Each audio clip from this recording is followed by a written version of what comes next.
Operation Sindoor తర్వాత పాక్ పై రోజుకొక కొత్త విషయం బయటకు వస్తుంది.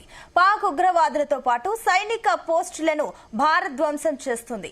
భారత్ దాడిని ఊహించని పాక్ ఆర్మీ ఒక్కసారిగా డైలామాలో పడిపోయింది. దీంతో పాక్ సైన్యంలో కమాండర్ స్థాయి అధికారులు ప్రాణ భయంతో పరుగులు పెట్టినట్లు తెలుస్తోంది.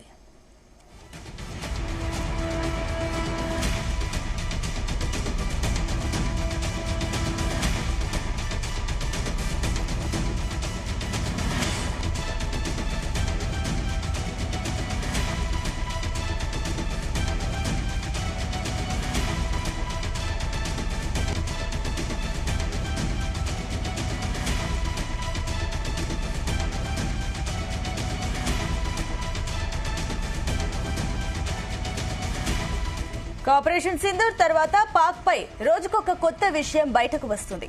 పాక్ ఉగ్రవాదులతో పాటు సైనిక పోస్టులను భారత్ ధ్వంసం చేసింది.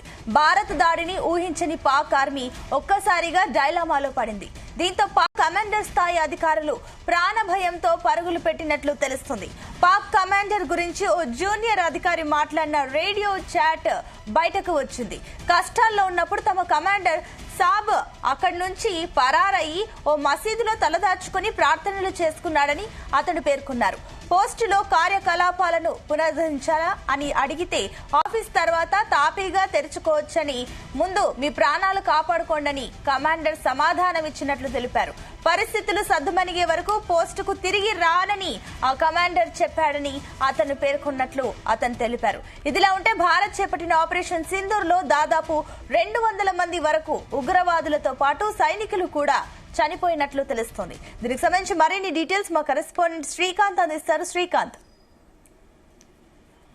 పహల్గాం ఘటన తర్వాతకి దానికి ప్రతీకార భారత్ ఆపరేషన్ సింధూర్ అయితే నిర్వహించింది. అందులో ప్రధానమైనటువంటి పిఓకే పాక్ ఆక్రమిత ప్రాంతం ఉన్నటువంటి ఆ ప్రాంతంలో ఉన్నటువంటి 5 ప్రాంతాలు, అదేవిధంగా పాకిస్తాన్ ఉన్నటువంటి 4 ప్రాంతాల్లో కూడా వెపన్స్ అయితే మిసైల్స్ తో అయితే కూడా దాడులు పాల్పడింది. ఇందులో ఉగ్రవాద స్థావరాలు లక్ష్యంగా చేసుకుంటూ సుమారుగా 9 స్థావరాలపై కూడా దాడులకైతే పాల్పడింది. ఇందులో సుమారుగా 200 మందికి పైగా ఉగ్రవాదులు అయితే మరణించినట్లు తెలుస్తుంది. మిగతా సంబంధించినటువంటి వారి స్థావరాలను కూడా పూర్తిగా ధ్వంసం చేసినట్టు పరిస్థితి కనిపిస్తుంది. ఇందులో ప్రధానంగా చూసుకుంటే మాత్రం అక్కడ పాకిస్తాన్ సంబంధించిన వారు మాత్రం కొన్ని ప్రేరేపితమైనటువంటి అంశాలు, అదేవిధంగా ఇటీవల మసూద్ అజార్ కూడా వార్నింగ్ ఇచ్చడం, అదేవిధంగా మిగతా సంబంధించిన అన్ని వ్యవహారాలు చేసినటువంటి తరుణంలో ఇటీవల పాక్ సంబంధించిన పాక్ కమాండర్ కూడా ఓ ఉన్నతాధికారితో కూడా రేడియో చాటింగ్ అయితే బయటకైతే వచ్చింది. అందులో ప్రధానంగా అక్కడ భారత్ పాల్పడుతున్నటువంటి దాడుల నేపథ్యంలో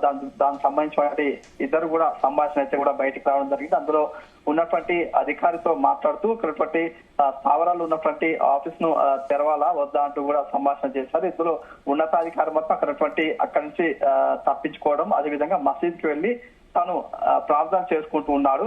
మిగతా సంబంధించి మీరు మాత్రం తప్పించుకొని వెళ్ళండి, ఏదైనా ఉంటే కూడా తర్వాత చూసుకుందాం అంటూ కూడా వారికి కూడా ఉన్నటువంటి రేడియో చాట్ లో కూడా బహిర్గతమని చెప్పొచ్చు. ఎందుకంటే ఇటీవల భారత్ పాకిస్తాన్ జరుగుతున్న ఉద్రిక్తల నేపథ్యంలో కూడా ఉన్నటువంటి మిసైల్స్ తో దాడి చేయడం, అదేవిధంగా అక్కడ ఉన్నటువంటి పాక్ సైన్యం కూడా పరారు కావడం, మిగతా సంబంధించిన ఉగ్రవాద సంస్థలుగా పూర్తిగా అంతరించి ఉన్నటువంటి స్థావరాలతో కూడా ధ్వంసం చేసినటువంటి క్రమంలో వారంతా కూడా బెంబలెత్తిపోవడం, అక్కడ వారంతా కూడా పాక్ కమాండర్స్ కూడా చెల్లా చెదురైనటువంటి పరిస్థితి కనిపిస్తుంది. ఈ క్రమంలో ఈ రోజు ఉన్నటువంటి రేడియో సంబంధించినటువంటి చాట్ లీక్ బయటకు రావడంతో కూడా దానికి సంబంధించినటువంటి పూర్తి వ్యవహారాలు కూడా మనం క్లుప్తంగా పరిశీలించవచ్చు. రైట్ శ్రీకాంత్.